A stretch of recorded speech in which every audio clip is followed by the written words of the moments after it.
ماشین رو تازه خریدی از یه آقای متأهل. کلاهبرداری ها داره اینجوری میشه. خانومش رو خیلی دوست داره، با هم نقشه کشیدن. گفته خانوم مهریت رو بذار اجرا، پلاک ماشین من توقیف بشه، من برم بفروشم با قیمت پایین.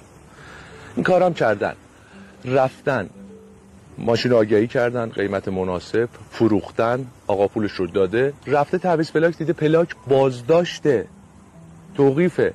زنگ زده گفته خانومم گذاشته مهریه رو اجرا، پلاکم توقیف شده، حالا میخوای کنسل کن ولی 15% ما تعیین کردیم خسارت بدی.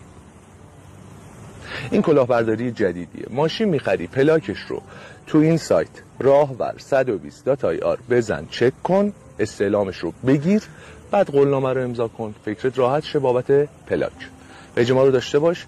دوست ندارم یک بارم سرت کلاه بره. دوست دارم.